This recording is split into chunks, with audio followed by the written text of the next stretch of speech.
I just wanted to say that I'm going through some extremely challenging times right now. It's been going on for quite a while, about a couple of years, and I don't want to get into details about it because, if it just had to do with me, then I probably wouldn't hesitate to, lay it all out for you, but I don't want to, bring any attention to other people's lives. But just let's say it's the most challenging time I've ever experienced in my life.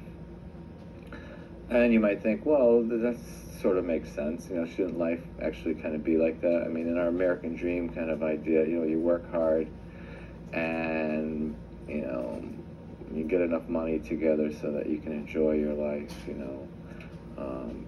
towards your evening years or whatever you want to call them. And that, things should get better because you're in retirement, you saved money, and now you can just enjoy yourself. Well, I'm sure there's some truth to that, and that's not a terrible thing, but it sort of does make sense to me that if you've kind of been on a spiritual journey for,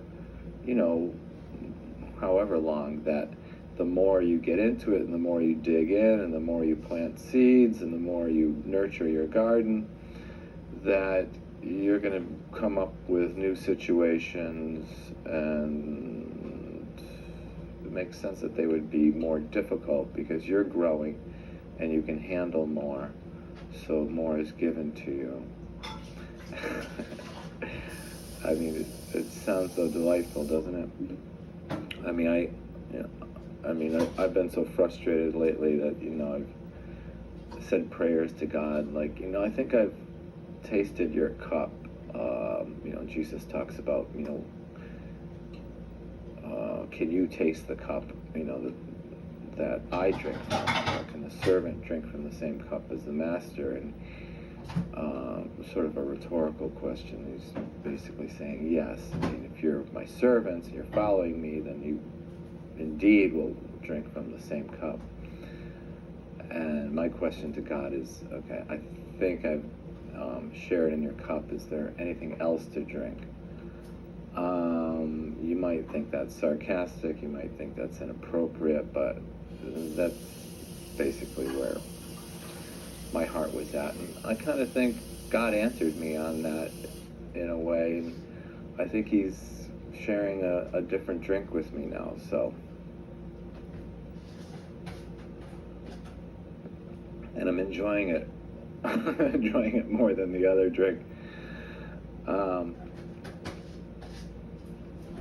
I mean, I know it's all one whole, but it's nice to have a little reprieve. And so what's this reprieve? Okay, if I'm going through a seriously challenging time in my life, and, the most challenging ever, what brought about this reprieve? I almost used the word sudden. Sudden is clearly not appropriate in this case. But it is somewhat sudden in the sense of as I turn my heart towards God and really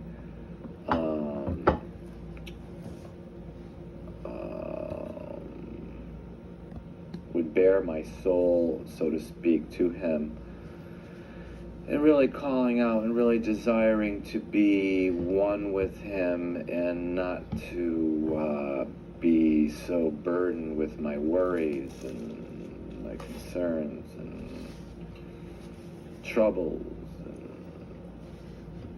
fretting, whatever other synonym there is for worry.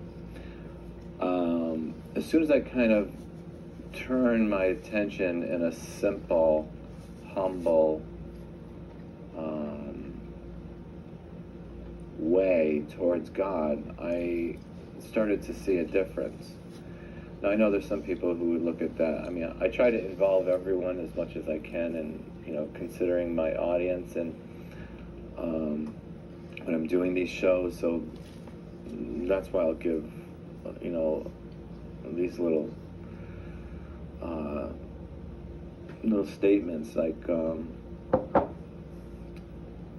some of you might think, well, that's just psychologically. Obviously, you're going to feel better if you've been inundated with worry and you've been obsessing, and then you bring your mind into a place of seeking solace to the point where you have some faith that this other source is going to be helpful in relieving this pain, then just the fact that you turn your attention to it alone brings a reprieve and a sense of peace, because your now attention is off of the worry and your attention is onto something else, and in this case calling out to God for help.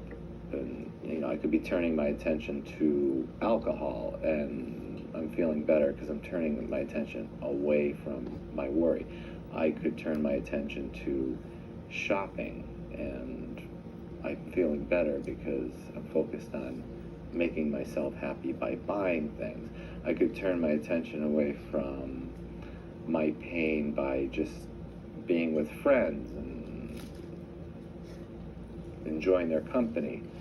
So you see what I'm saying? I understand those of you out there who look at this and just say, well, you might attribute it to God, there's no proof that there's God, and you're calling it God, but really it could just be the fact that your attention has changed off of your worries. Okay, I know you're out there, I hear you, I respect that. My experience is different, however, because what I've noticed in my life, and it's been 30 some odd years, I guess it's like 34 years now that I've been a Christian. I've noticed that in my life when I make this change where I'm worried about something and I really seek God in a humble way and really turn my attention, it's not just that I feel better because I'm not thinking about this thing that's really pressing me. It's more like I feel like a changed person, like to the core of who I am. And it's hard to explain other than to say it in that way, but I know the difference in feeling better because you're not thinking about something and because my attention is turned to God, like in the core of who I am, my spirit, my heart, my mind, my psyche. I feel like a complete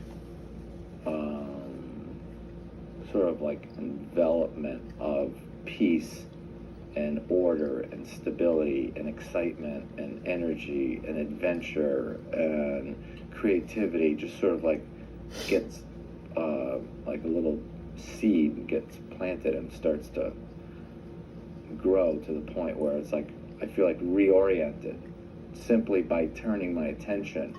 I'm not saying it's instantaneous, it might take a day or two, and in some cases it only takes a few minutes, but I definitely notice that pattern.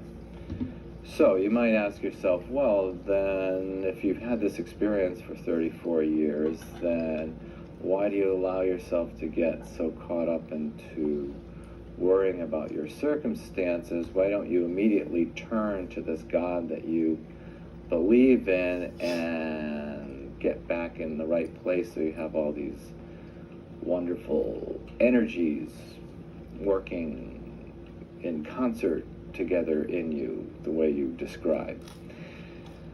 And that's a good question. Why don't I do that more often? Why don't you do that more often? Those of you who are Christians, or those of you who are of a particular faith, that you've also recognized this that I'm talking about, where you really, you experience sort of a palpable change the moment your attention changes, it turns away from your circumstance and onto your source of hope and